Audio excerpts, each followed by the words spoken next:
You're watching Drakewing Gaming. Enjoy the video. Hey guys, Darren here from Drakewing Gaming. Some of you know me on Twitter, The Gaming Dragon. Today I'm coming at you with a Let's Play episode of Fueled by Insanity.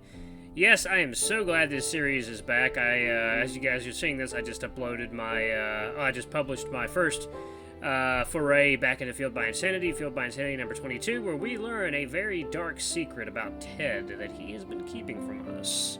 But anyway, guys, if you haven't seen that video, please watch this before you watch this one. There's major spoilers going into this.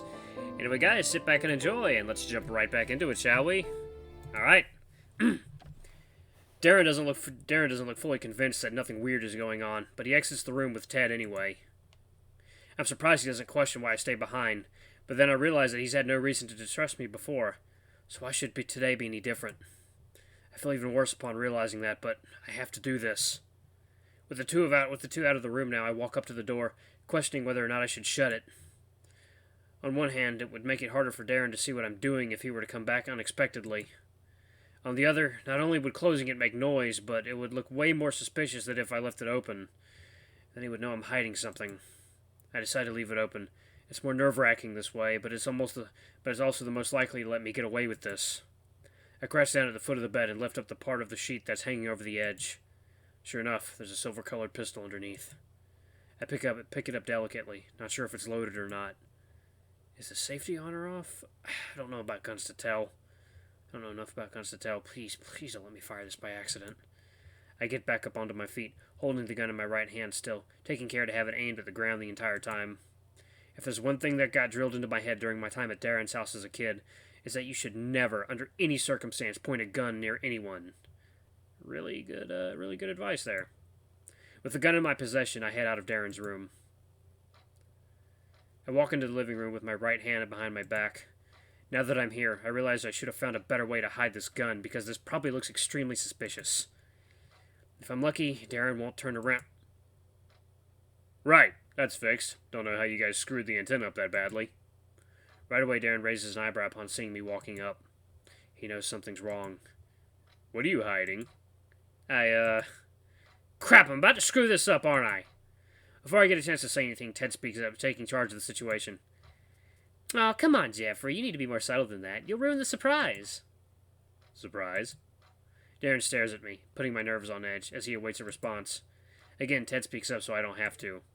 That's not done yet, but we're working on something to repay you for everything you've done for us so far. Seriously, you've been a major help. Apparently, that's enough to appease Darren's curiosity. Huh. Really? That's, nice, actually. What is it, anyway? It's a surprise, silly. I just told you. It wouldn't be a very good one if I gave it away now, would it? Ted lets out a chuckle, and it creeps me out how convincing his act is. But I know I should take Ted's lead if I want to get out of this situation, so I do. Yeah, Ted wanted me to get something from your room so we could check the design and stuff. That's why he pretended the TV was messed up. It was kind of messed up since you guys messed with the antenna. Yeah, well, shoot, go away so we can work on the thingy. We'll show you the surprise in like 10 minutes, alright? Alright, just be careful with whatever it is you're doing. Don't want any of my stuff to get damaged. We won't, don't worry. With that, Darren walks by and returns to his room. To my surprise, he didn't suspect a thing. I feel sick realizing how easy that was. I know for sure there's no way Darren will ever trust me again after this. It doesn't help that he thinks we're planning on doing something good and special for him. He's going to be devastated when he finds out. I snap back to my senses when a pair of keys are dangled in front of my face. Hey, we need to go.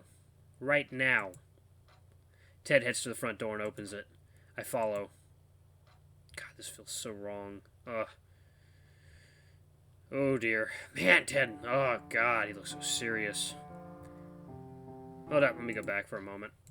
Okay, and this next one is going to be the thumbnail, I believe. Yep. That's the thumbnail. There's not many people out on the road at the moment. It's still morning and most people are already at work, so we were able to get into the North Freeway fairly easily. It's not an area I've seen all that often before, not that I intend to pay much attention in cars anyway. Could you tell me where we're going now? Ted glances briefly at me before answering. You know that cavern you guys found the cursed stone in? I slowly nod. Why are we going there? Didn't you tell me it was dangerous? As long as you follow my commands, you will be safe. Okay, but that doesn't tell me why we're going there. Ted sighs before answering. We're going to meet Caleb. My heart sinks when he says that. Right now, Caleb is the last person I want to see. How do you know where he'll be? I spoke to him in a dream. The real Caleb, that is. I made an arrangement a while back. I instructed him to meet me there when he got out of jail, and then I'd bring you with me. You're the one who the curse wants, after all. If my understanding is correct, the curse is aware of Caleb's thoughts and memories. Therefore, my offer to bring you should lure him to the cavern. So, you're just using me as bait, then? Ted glances over at me briefly before returning his focus to the road. Caleb wasn't too thrilled by the idea either, but it's the safest way. I shake my head, not happy at all with what I'm hearing. How is bringing me to someone who wants to kill me considered safe? Because the alternative is him catching you unprepared. At least this way you know what you're facing. I want to argue with what he's saying, but he has a point. If Caleb really is after me, I'd rather our meeting be on my terms. I shudder at the thought of what would happen if Caleb were to show up unexpectedly at our door one day. I know you're scared, but you have nothing to worry about. As long as you do what I say when we get there, nobody will get hurt. You and Caleb will get to go back home and go back to your lives, and nobody will ever have to worry about this curse again. I'll make sure of it. But how? Even if you get rid of the curse, It's not an if. I will cure his curse. Have no doubts about that. His interruption bothers me, but I don't feel up to arguing about it right now. Okay, when you cure his curse, how would he be able to get back to his old life? What do you mean? You heard the news, lady. She said he attacked a security guard and broke out of jail. That's not something the police will let slide. Without missing a beat, Ted answers. The prison already knows about his situation. I informed them some time ago. Right. Of course you did. You sound skeptical. Am I skeptical? I don't know. It's hard to tell what to think right now. Ted was a close friend of mine. Ted was a close friend I made. Someone who helped me out of a bad spot. Who was there for me when I needed someone. I questioned his intentions at first, sure, but I let myself believe that this time was different. That letting my walls down wouldn't get me hurt this time. It's like Jesse all over again. He seemed nice and sincere at first, and I thought he cared about me, but then he turned out to be someone completely different from who he first led me to believe. Did any part of Ted exist? Why am I asking? Why does it even matter now? Still, I want to know. I had feelings for Ted, and I thought he had feelings back. I mean, we even had sex. Was anything real? Ted's grip on the steering wheel tightens as he takes the exit off the freeway. All the while I notice his breathing becomes uneasy. My mind races as I await his reply, trying to prepare myself for what his answer may be. If none of it was real, should I just stay away from people from now on? Would it be a sign that things aren't meant to work out for me? I'm easy to take advantage of, I know that. I get too emotionally attached to people I've barely known, but then again, what if he says the emotions were real? What then? Would I ever be able to look past all the lies and deceit? Then again, he also has a point that I've not been honest either, so maybe I'm just as bad. How can I judge his actions if I have flaws myself? I don't want to be thinking about any of this. I know there's more important things at hand, but I can't exactly control where my mind goes. Most of what I told you about my personal life was a lie. I can say that much at least.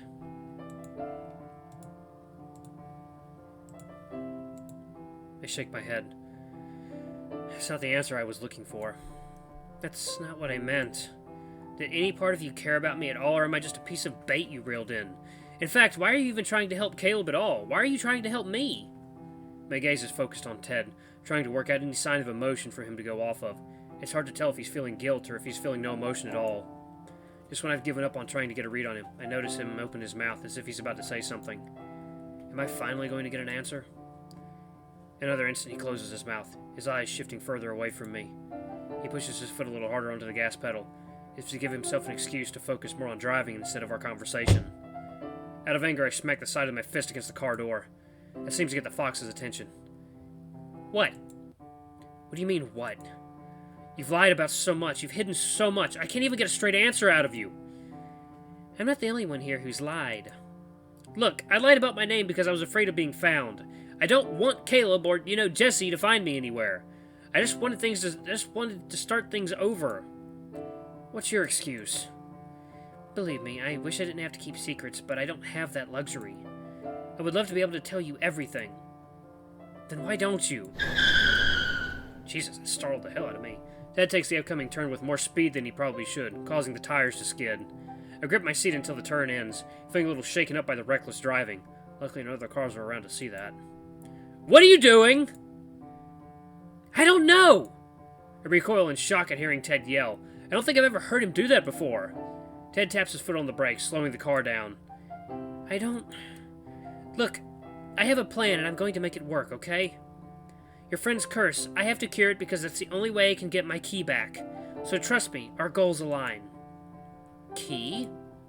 Ted's eyes widen as I repeat that word. I wasn't supposed to say that. Why? What do you mean by key? Shit. Ted lets out a sigh. Can you promise to keep this a secret if I tell you? Okay. I'm serious. Don't tell another soul. I'm not sure why he's making me promise, but I want to know. I promise. That stone you guys found, that belongs to me. What? It was a gift from my brother, and it's not something that can be replaced. You caused all this? I feel about ready to yell at him, to curse him out, but I give him a chance to explain. I don't want him to be the reason everything went to hell 2 years ago, so I let him say his piece. The key, that stone, was mine. The curse that placed upon it was not. It was stolen from me a long time ago. I believe I was the intended target for that curse. Your friend happened to be unfortunate enough to find it before I did. I'm not sure how much of that I believe, but does it matter whether I do or not? I know what I've said is vague. I want to tell you more, I honestly do, but... The two of us get startled as the car hits a pothole, causing it to jerk. Damn it, why are these roads so bad? I reflexively recoil when I hear him yell again. The same reaction I've grown to have since my time living with Jesse. Sorry about that. It's okay. I stare at the window, struggling to process most of what I've seen so far. That's what I've been told so far. I don't even know what my emotions are or anything right now. I have so many questions still. What is Ted's true role in all this? Is he actually a kitsune? He just looks like a fox. Can I trust him? If that thing's a key, what does it unlock? Where's your brother? I put out the question. It's one of many that I want to know, so I guess I'm starting with that one. You said you have a brother, right? He's the one who gave you that key thingy. That is correct. Where is he? It's hard to be sure, but I think I noticed Ted shaking a little. At the very least, he looks uncomfortable with my question. He cuts himself off suddenly. We're just about there. Make sure you've got the gun ready. As soon as he mentions the gun, my heart races, my anxiety spiking. Wait, I don't have to use this, do I? Ideally, no, but it's better to be prepared. The safety should be off. Keep it that way. I don't want to shoot anyone. I never said anything about firing it. Huh? But you said... Look, I just need you to trust me, okay? Can you do that? Okay. I grab hold of the gun, keeping it pointed downwards away from anyone. When I look back up, I notice a familiar-looking cave opening, one I don't think I could ever forget. We're here. Oh, Lord. Shit's really gonna hit the fan now. Man. Oh, motherfucker, to be continued. Ah! Oh, damn it. Oh, this was short, but I loved it so much. It was so damn good. Short episode. It's okay. Short episode. Man, what was that? Okay, that's a decent amount of time. Alright, guys. This has been a... I'm going to back that up real quick. I'm going to save it right here. Okay, guys, thank you so much for watching. This has been a new episode of Fueled by Insanity. We are currently done with this build until the next one goes up. Damn it, this was short. Too short. Looks like you already have the extras menu unlocked. Thank you for playing Fueled by Insanity. I've been really nervous about this update. I had to rewrite a few of the scenes from scratch only a few days before this update came out, but I'm hoping things turned out. So I know the creator of this. I'm probably going to butcher his name, Caijoru or something like that. 1 second, let me look it up. I've got him right here. Your name, sir. What is your name? Give me your name. Zarishro. Okay. Zarishro, however you say his name. Okay. Yeah, I'm going to give him some feedback on this. I really love it. I think it's great. Wish it was longer. If you'd like to give feedback, I've created a survey which you can access by clicking here, which you can take. Again, thank you for playing. Man. Oh. Nice work, Zerastro. Yeah, definitely turned my expectations on their head with that episode. I mean, with this particular build, but damn, dude, like, man, well done. Well done. Anyway, thank you guys so much for watching. Don't forget to like, comment, subscribe, and ring that notification bell for the next video. I love you all, and I'll see you next time. Bye-bye!